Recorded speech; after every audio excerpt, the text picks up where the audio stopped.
কথা বলছি। হ্যাঁ আমি জানি তো, তোমার সিরিয়াস কথা আমার মুখস্থ হয়ে গেছে। হ্যাঁ, এই সম্পর্কে রেসপেক্ট নাই, কিভাবে কথা বলতে এটা আমি জানি না, কিভাবে কি করতে হয় আমি কিচ্ছু জানি না। আমি হইতেছি একদম খারাপ, আর তুমি হইতেছো দুধে দোয়া তুলসী পাতা। হ্যাঁ এটাই বলতে আসছি যে কিছু হবে না। তুমি তো খুব ভালো ভদ্র একটা ছেলে, শিক্ষিত একটা ছেলে, একদম দুধে দোয়া তুলসী পাতা না তুমি। তোমার সাথে যেহেতু আমার হচ্ছে না, তুমি তো অনেক ভালো ডিজার্ভ করো। আমি তো ভালো না, তুমি ভালো ডিজার্ভ করো, তুমি অন্য কোথাও যাও। আমার সাথে আসলে তোমার যাইতেছে না। কি স্যার, কি ডিজার্ভ করি? ভালো ডিজার্ভ করি? হ্যাঁ হ্যাঁ হ্যাঁ। তোমার কি মাথা ঠিক আছে? তুমি রাগ দেখাইতেছো আমার এই জায়গায়? রাগ দেখানোর জন্য ডাকছো? শোনো,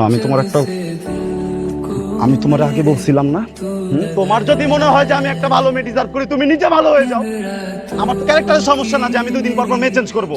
তোমার কি সমস্যা? তুমি কালকে রাতে আমি যখন বারবার ফোন দিচ্ছিলাম, তুমি তো জানো যে ওই টাইমটাতে আমি তোমার প্রত্যেক দিন ফোন দেই, তুমি ওই সময় কেন আমার ওয়েটিং এ রাখলা? তাহলে ওই সময়টাতে তোমার কেন ফোনে কথা বলতে হবে যে সময় আমি তোমাকে ফোন দেই? আবার ওই রাতের বেলা ফোনে কথা বলতেছো। আমার দোষ, আই এম সরি, আমি ভুল করে ফেলেছি। ওকে ফাইন, তুমি অনেক কোনো ভালো একটা মেয়ের কাছে যাও, যার ফোন তুমি 24/7 ফ্রি পাবা। তুমি ফোন দিলেও সাথে করবে, ঠিক আছে? 1 সেকেন্ড ডোনেট করবে না। আর আমি আমার মার সাথে কথা বলতেছি, এটাতেও তোমার সমস্যা, তাই না? আমি এটা করলে সমস্যা, ওটা করলে সমস্যা। আমি তো ভাই কিছু করতেই পারবো না। কিছু যেহেতু করতেই পারবো না, তুমি তোমার মতো থাকো ভাই, আমি আমার মতো থাকি, ঠিক আছে? আমি আসলে এটাই বলতে আসছিলাম।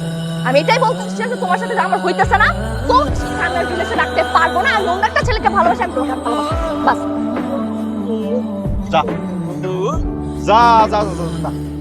এরকম বহুতবার গেছস, টাকা স্কিল লেগা আইটা যাস না, দৌড়ে যা যা। অনেকবার গেছস না, এই যে স্টপ ওয়াচ 1 করলাম, দেখুন কত জোরে দৌড়ায় তুই আবার ফেরত আহস। এটি আমার মুখস্থ হয়ে গেছে গা। আমি মায়ের বাসায় গিয়ে ফোন দিমু, তুই যা। তুই কি যাবে? আমি দৌড়াই যাবো গা বাসায়। जरा जरा बहकता है महकता है